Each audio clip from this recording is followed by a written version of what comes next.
Alright, omulungi atugoberera ku mukutu ogwa Credible Media UG. Salamu alaikum warahmatullahi wabarakatuh.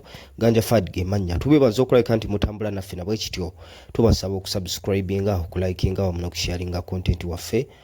Twongera okulika nti tutambula ffenna wakati mu kuba tochi n'okumulungula amawulire nga bwe gaba gatambudde wano mu nnyaffe Uganda ne mu nsi n'okutwaliza awamu okusingira ddala nsonga za byabukulembeze, ensonga za byabufuzi ggwanga Uganda twewaayo okulika nti tujja ne tudiscussinga wamu n'okwanalizinga nga bwe tufuna n'endowooza zammwe mu comment section oba oli awo ne twongera okutambula ffenna wakati mu kuzimba eggwanga lyaffe Uganda. So olunaku olwaleero tuzze okulika nti tukuba tochi ku interview ow'ekitiibwa President Robert Kyagulanyi Ssentamu gy'abadde naye enkya ya leero wali ku NTV. Bannayuganda bangi nnyo kwetooloola ensi yonna babadde bamulindiridde okulaba butya bw'atembeeta ensonga. Ebibuuzo bingi nnyo ebimubuuziddwa naye oba oli awo bye tugenda okulabika nti tukuba mu ttooki ne ansa z'awaddeyo n'obubaka bwe yeetikkidde bannayuganda okutwaliza awamu. So awo tugenda okulabika nti tutambulira olunaku olwaleero. Ekibuuzo ebimu ku bibuuzo ebimubuuziddwa n'agezaako okulabika nti abiddamu. We tugenda okulabika nti tutunula. Balina ekibuuzo kye bamubuuzizza nti enkolagana yo wakati wo n'Emmengo eri ki? Oluvannyuma lw'embeera eriwo wakati wammwe n'Empuuga tuzze tulaba Katikkiro ng'alina statements ezaayisaawo oba oli awo n'abantu abatembeeta Mpuuga. Omanyi essaga y'ebitaano eno okuva lwe yagwawo abantu abagezaako okuwolereza Oweekitiibwa Mathias Mpuuga bagezaako okwekweka emabega w'Emmengo okusinziira ku Kyagulanyi bwagezezzaako okulabika nti atembeeta ensonga. N'Abannayuganda ab'enjawulo abazze bakittaanya mu mbeera efaananako bw'etyo bazze bagezaako okulabika nti batembeeta Mpuuga bagamba mulekeraawo okulabika nti muttattana abakulembeze abaazimbibwa Mmengo.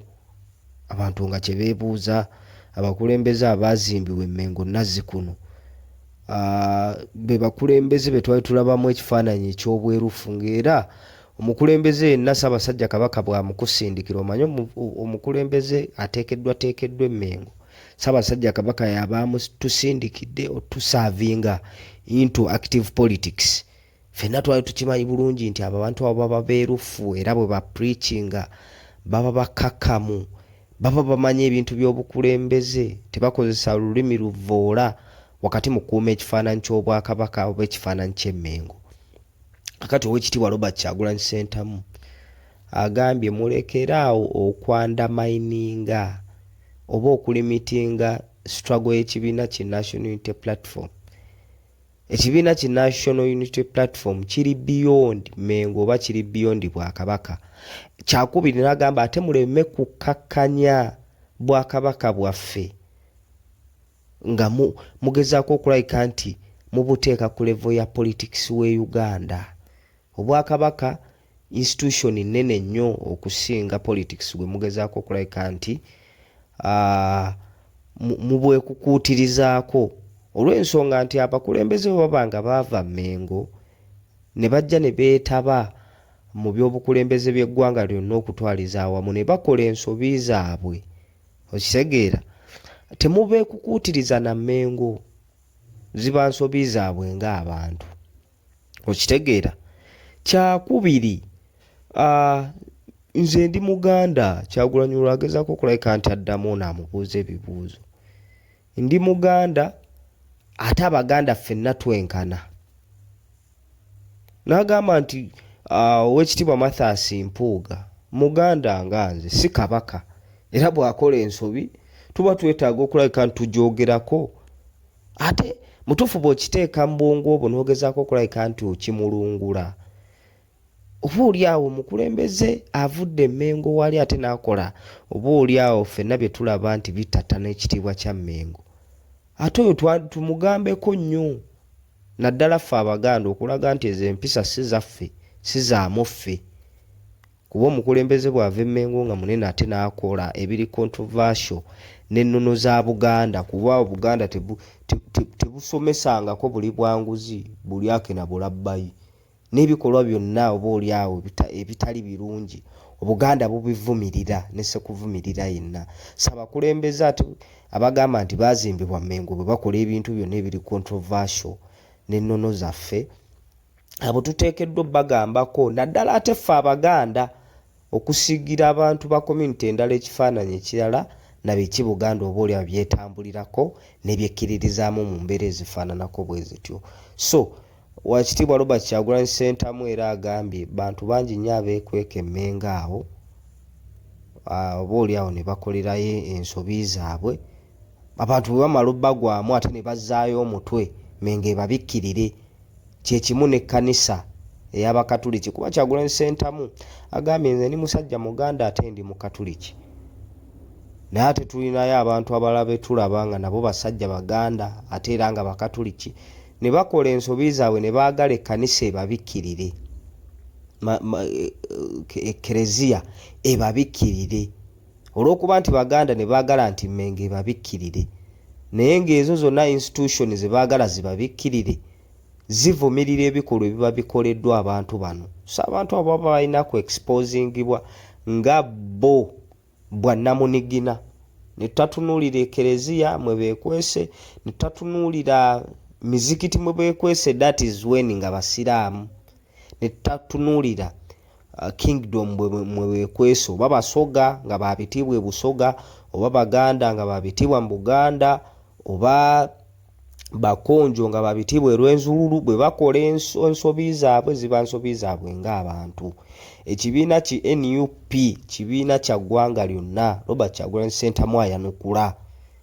Kibiina oba oli awo ekitunuulidde embeera z'abantu b'Omwankole nga zitambula bulungi, ng'abantu b'Omwankole beeyagala.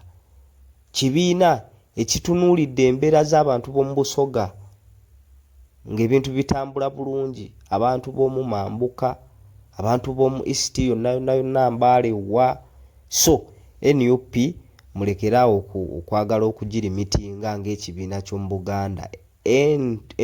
NUP kibiina kya ggwanga yonna. That's why Robert Kyagulanyi Ssentamu bw'agezaako okulabika nti atambula mu bitundu ebyenjawulo, olabira ddala ng'abantu bamuwa welcome oba bamwaniriza n'essanyu nga bamulaba ng'oba oli awo omununuzi waabwe agenda okulabika nti anunula eggwanga Uganda, ebintu bitambule ng'oba oli awo Bannayuganda bwe baagala bitambule, oba oli awo nga amawanga oba oli awo ge beesiimisa agatambudde obulungi politically, agagezaako okulabika nti gasaavinga, galina abakulembeze abasaavinga abantu baago, agalina abakulembeze abatuusa obuweereza ku ground mu mbeera ezifaananako bwe zityo. Nkakasa bulungi nnyo nti Bannayuganda bye batakabanira, Bannayuganda bonna abayaayaanira enkyukakyuka. Kye baagala ge malwaliro okuba nti gali mu mbeera nnungi, ebyenjigiriza okuba nti biri tiki,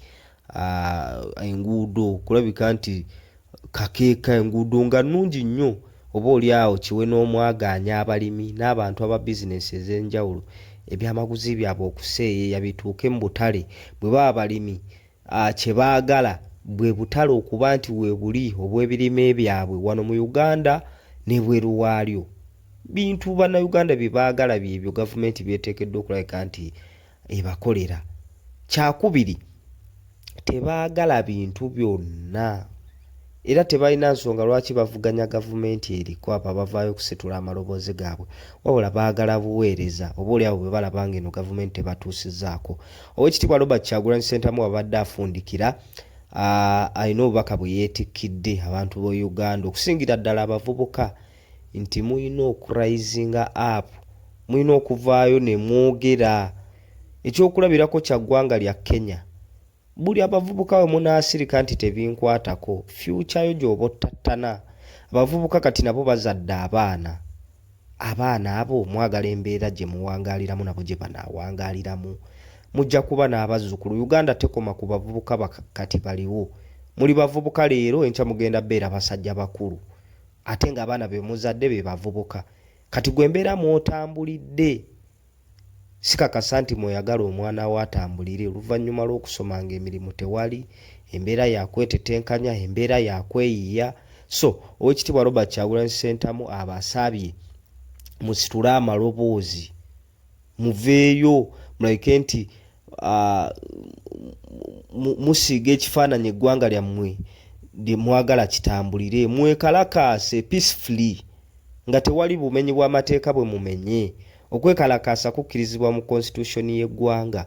Buli bw'olaba ng'ebintu tebitambula bulungi, okwekalakaasa lirimu mu kkubo mw'olina okuyita okulaga obutali bumativu, oba oliawo n'okulaga nti gavumenti eriko entambula gy'etambulamu si gyeteekeddwa okutambula. Tubeebaza okulabika nti mutambula naffe ku mukutu ogwa Credible Media UG. Salaamu alaikum wa rahmatullahi